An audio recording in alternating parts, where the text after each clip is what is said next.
मेरे प्यारे विद्यार्थियों को मैं नमस्कार करता हूं। आप लोग कैसे हैं? आशा करता हूं कि आप अच्छे हों, स्वस्थ हों और आपको विदित है कि हम आपके हर संभव प्रयास कर रहे हैं। जीडी कांस्टेबल 2025 भर्ती की तैयारी करवाने के लिए हम आपको हर संभव प्रयास करके आपको हर डाटा प्रोवाइड करवा रहे हैं। यहाँ पर आप देख पा रहे स्क्रीन पर हम जीके जीएस का एनालिसिस भी कवर करवा रहे हैं और मैथमेटिक्स भी कवर हो रहा है। देखिएगा, आज देख पाएंगे आप लोग 18 फरवरी 2024 के सभी शिफ्टों के प्रश्न पत्र। देखिएगा, 3 शिफ्ट हो रहा है, पहला शिफ्ट, दूसरा शिफ्ट और 3, तो तीनों शिफ्टों के एक साथ हम कंबाइन करके दे रहे हैं। कुछ डाटा है यहाँ वहाँ होगा, उन प्रश्नों को ठीक करके और डाटा जोड़कर हम आपको आंसर बताते हैं। देखो, पूरा सिस्टमेटिक तो प्रश्न कोई विद्यार्थी बताएगा नहीं, कुछ प्रश्न बड़े होते हैं तो सिस्टमेटिक नहीं बता पाते, थोड़ा बहुत यहाँ होता है, लेकिन प्रश्न संबंधित प्रश्न जरूर पूछता है, ध्यान रखें। चलिए, तो आज देख पाएंगे 18 फरवरी की, अगर आप एग्जाम था 18 फरवरी तो देखिएगा प्रश्न किस प्रकार से आए थे, आपने क्या बनाया है देखिएगा। और जिन विद्यार्थी तो आगामी दिन एग्जाम होना है 19, 20, 21, 22, 25 तक, तो वे विद्यार्थी भी देखें कि किस प्रकार के प्रश्न आ रहे हैं जीडी कांस्टेबल जीके जीएस का। और आप जीके जीएस का एनालिसिस देखना चाहते हो तो प्लेलिस्ट का नाम रहेगा SSC GD exam 2025 GK GS analysis या विश्लेषण करके एक प्लेलिस्ट, वहां जाके आपको मिल जाएगा। और आप देख पाएंगे 7 तारीख का देख पाएंगे, 4 का भी, 5 का भी, 6 का भी, 7 का और 10 का, 8, 9 का एग्जाम नहीं था, 11 का मिल जाएगा आपको, 12 का मिल जाएगा, 13 का मिल जाएगा और आप 14, 15, 16 का एग्जाम नहीं था, 17 का। तो इसके पहले तारीख का आप देख लीजिएगा, 17 तारीख का।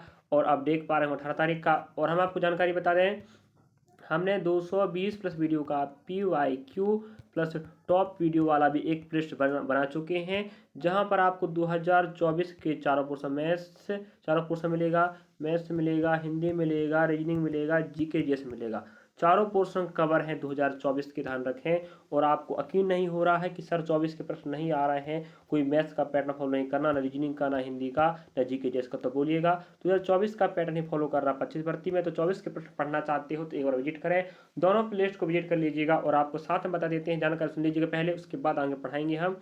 जानकारी बकवास की बात नहीं है, कुछ विद्यार्थी नए होते हैं, उनको जानकारी बताना पड़ता है कि हमारे पास क्या रखा, समझे। चलिए, तो RPF कांस्टेबल एग्जाम होने वाला है, तो इसके लिए हम क्या कर रहे हैं, RRB सॉरी रेलवे परीक्षा एग्जाम, तो PYQ, NTPC group D, RPF constable करके एक प्लेलिस्ट बना है, वहां पर हम तैयारी करवाना चालू कर चुके हैं। आप अगर रेलवे की तैयारी कर रहे हो और 3 एग्जाम की ध्यान रखें, RPF constable, RRB group D और RRB RPF कांस्टेबल हो गया ग्रुप डी और NTPC का, तो आप लोग जोड़ सकते हैं। चलिए, प्लेलिस्ट पर हम बता चुके हैं, एक बार विजिट कीजिएगा, उसके बाद यकीन के साथ पढ़िएगा। दिखाते हैं आज के प्रश्न किस प्रकार से आए थे आपके 18 फरवरी के।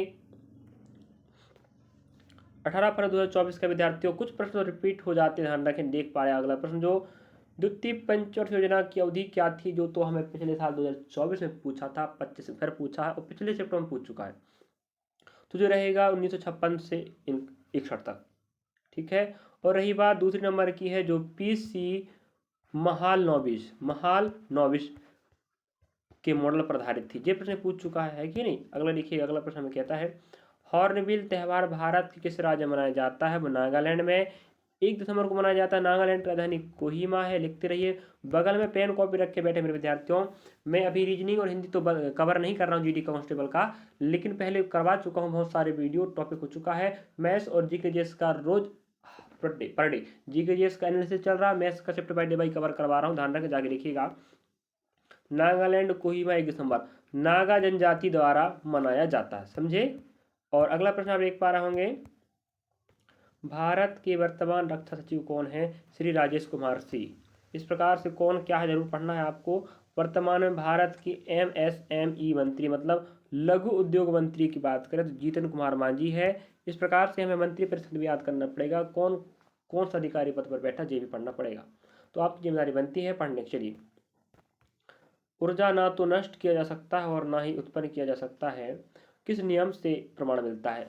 तो ऊर्जा संरक्षण का प्रथम नियम कहता है मेरे विद्यार्थियों, ना तो ऊर्जा को बनाया जा सकता है, ना ही नष्ट किया जा सकता, सिर्फ रूप का बदलाव किया जा सकता है, ये हमें कहता है ऊर्जा संरक्षण का नियम। सविता पुनिया का संबंध किस राज्य से, तो आप बोलेंगे हरियाणा, राजधानी इसकी चंडीगढ़ है। और रही बात, हॉकी खेलती है और एक पक्ष में खिलाड़ी संख्या 11 होती है। और रग्बी फुटबॉल होता है, रग्बी फुटबॉल, जिसपे सबसे ज्यादा खिलाड़ी 15 होते हैं एक पक्ष में। और बजरंग पुनिया जानते हैं आप लोग, बजरंग पुनिया, जो पुनिया की बात हो रही है यहाँ पर, सविता पुनिया जो हॉकी खेलती है, बजरंग पुनिया आपके कौन है, कुश्ती खेलने वाले हैं, ये भी हरियाणा के हैं। इस प्रकार से प्रश्न आपको पूछ लेगा, इसलिए बता देते भाई।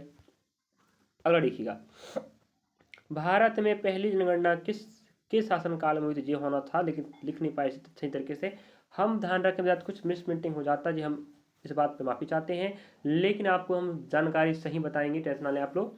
हम साथ में बगल में पेन रख के बोलिएगा, डेक डेक के साथ साथ आपको सुनना भी, समझे। 1872 में लॉर्ड मेयो के शासनकाल में, 1881 में लॉर्ड रिपन के शासनकाल में सेकेंड बार भारत में नियमित जनगणना की बात करें तो 1881 आएगा। पहली बार 1872 लॉर्ड मेयो, सेकेंड बार 1881 रिपन के शासनकाल में भारत की नियमित कहलाती जनगणना, और हर 10 साल में जनगणना होती है, और 2011 लास्ट जनगणना थी, ध्यान रखेंगे। और इस प्रकार से हर प्रश्न हम ऐड जानकारी बता देंगे, तो आप लिख लीजिएगा। कुमुदिनी लखिया किस राज्य से संबंधित है, आप बोलेंगे अहमदाबाद गुजरात से है, और एक कथक नृत्य की नृत्यांगना, याद रखें विद्यार्थियों। अगला प्रश्न, निम्नलिखित में से किस संशोधन के द्वारा मौलिक कर्तव्य, यहाँ कर्तव्य होनी था, कर्तव्य जोड़ा गया, ध्यान रखें, वो रहेगा 42वां 1976 भाग 4 का के 51 का में जोड़ा गया है, जो इनकी संख्या वर्तमान में 11 हो चुकी है, जो रूस देश से लाए गए हैं, और रूस को हम सोवियत संघ भी कहते हैं, समझे। इस प्रकार से प्रश्न पूछेगा, देखिएगा। और हम पहले बता चुके हैं, हम रेलवे की तैयारी करवा रहे हैं, 3 भर्ती परीक्षाओं एक साथ, एक तीर से 3 शिकार करने वाले हैं, तो वहाँ पर भी इस प्रकार के प्रश्न मिल रहे हैं, मैथ्स के, रीजनिंग के, जीकेएस के। तो आप जाके देखिएगा, विजिट कीजिएगा, रेलवे की तैयारी कर रहे हैं तो।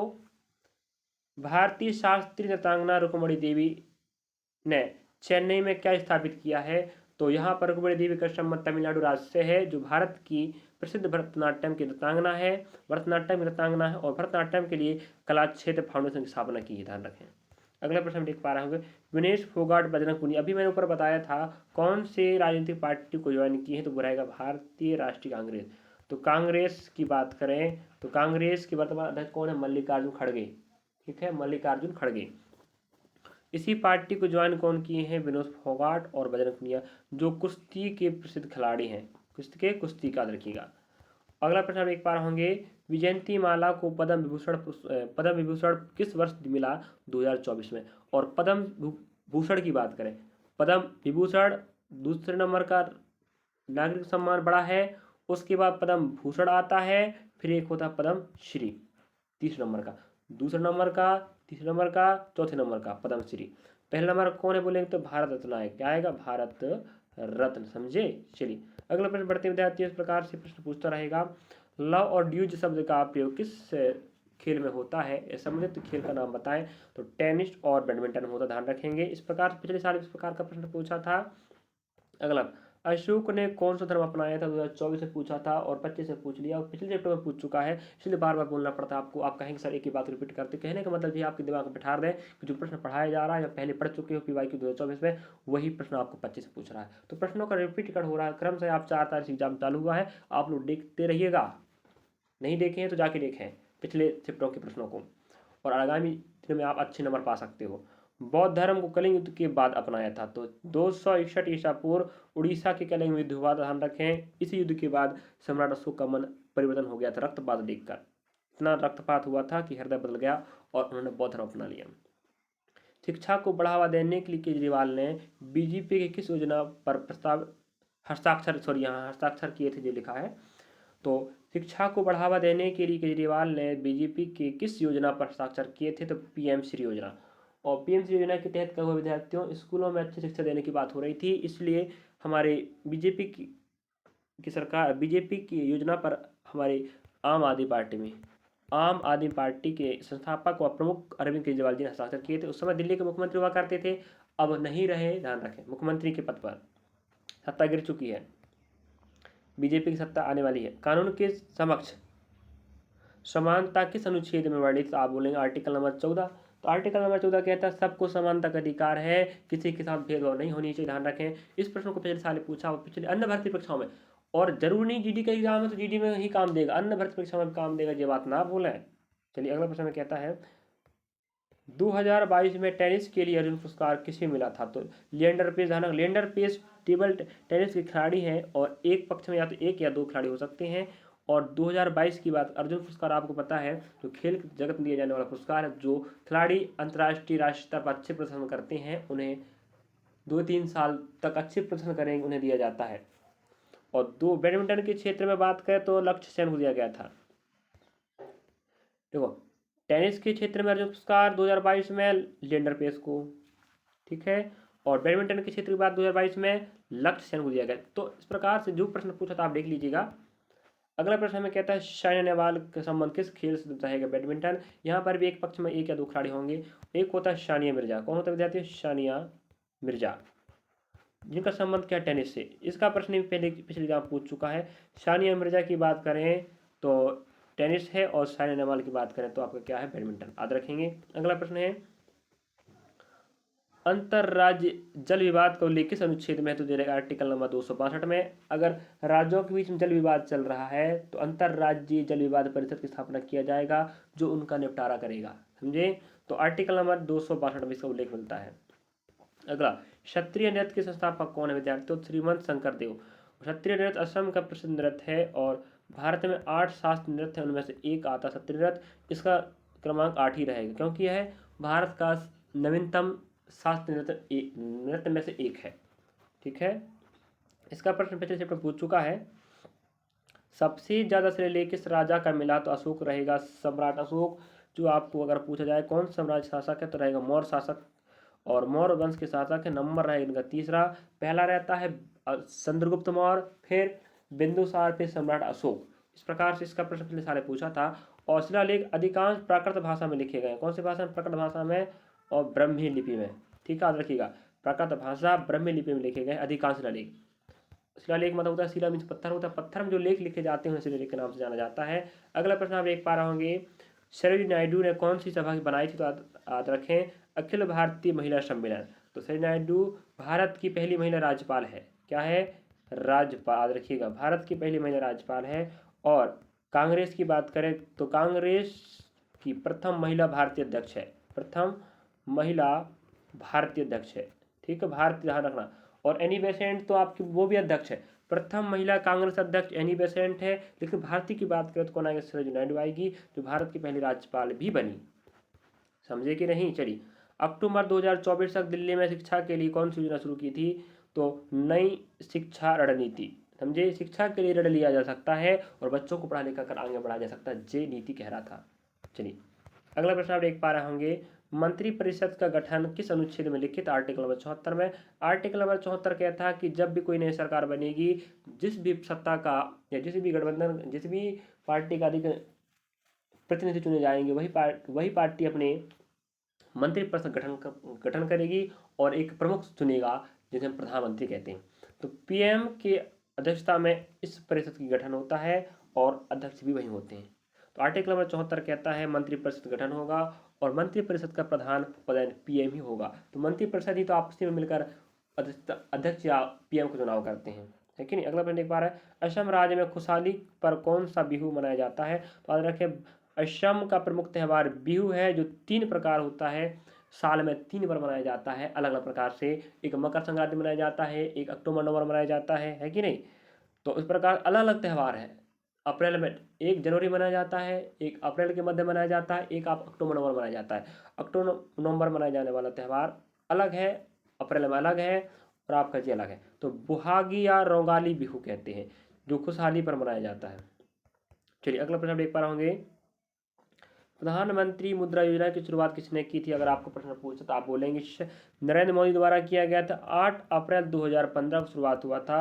इस पर 10 लाख तक, मतलब अधिकतम 10 लाख तक ऋण, सॉरी यहाँ गलत दिख गया है, ऋण प्रदान करके गैर कॉर्पोरेट, गैर कृषि, लघु और सूक्ष्म उद्योगों को बढ़ावा देना या सशक्त बनाना था। तो आप इस योजना के तहत क्या कर सकते थे?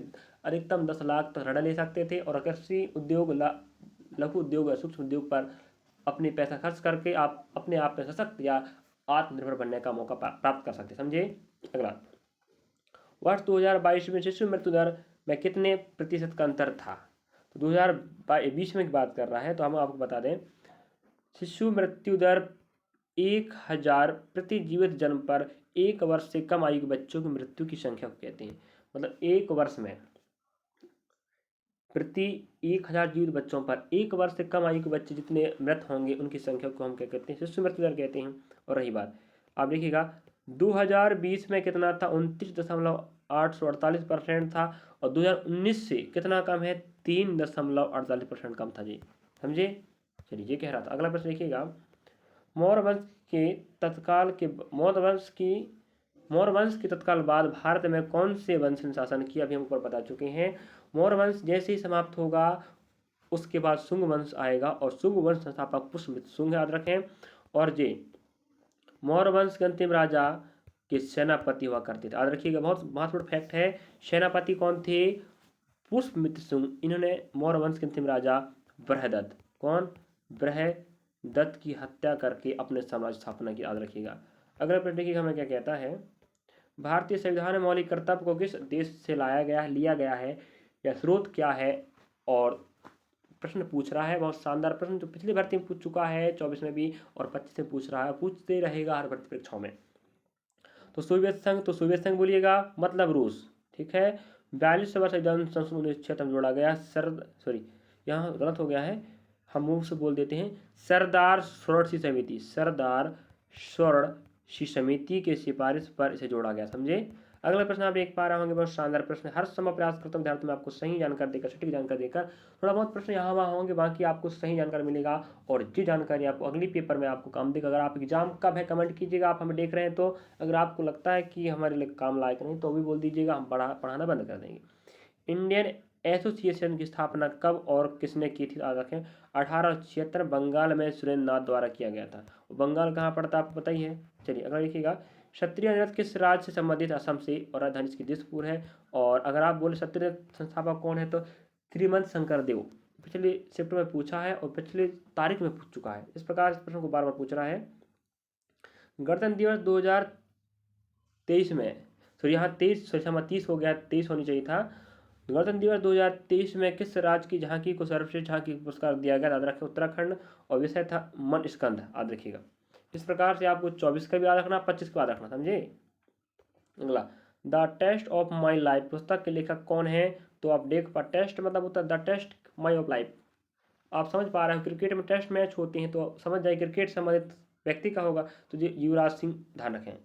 6 बॉल में 6 छक्का मारने वाले खिलाड़ी जो प्रसिद्ध है युवराज सिंह। जो किस खेल संबंधित? क्रिकेट से। एक पक्ष में खिलाड़ी संख्या 11 होती है, ध्यान रखें। अगला प्रश्न हमें कहते हैं यहाँ पर, हाल ही में कौन भारत के नए चुनाव आयुक्त नियुक्त किए गए हैं? तो ज्ञानेश्वर कुमार। आपको पता होगा ये 18 तारीख का एग्जाम है और शायद 16 या 17 तारीख को ही बने हैं। कौन? आपके ज्ञानेश्वर कुमार। अब देखिए 18 को पूछा है, इतना हार्ड प्रश्न कर दिया, जस्ट बनाए और प्रश्न पूछ लिया। अब इसमें विद्यार्थी को 2 नंबर तो गया ना। आप ही बताइए, उसने तो सोचा होगा राजीव कुमार होगा और यही टिक्का लगा के आए होंगे, बताइए। समझे कि नहीं? चलिए, प्रधानमंत्री जवाहर रोजगार योजना की शुरुआत किस वर्ष हुई?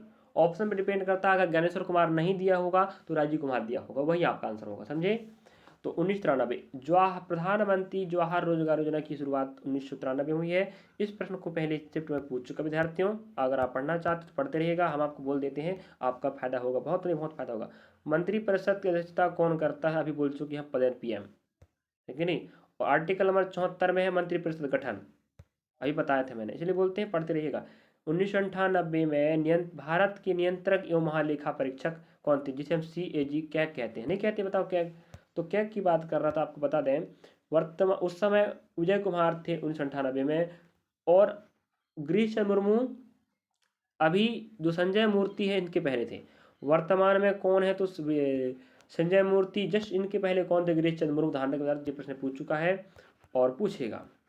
अगला प्रश्न आप देख पा रहे होंगे, भारत में हर बार अलग अलग पंचवर्षीय योजनाएं चलाने का मुख्य उद्देश्य क्या? हर साल, हर 5 वर्षों में अलग अलग योजनाएं चलती, अलग अलग राशि का आवंटन होता है। वो कारण क्या है? कुछ बुनियादी न्यूनतम आवश्यकताओं को प्राप्त करना, इस प्रकार लोगों की जीवन सुधार करना है।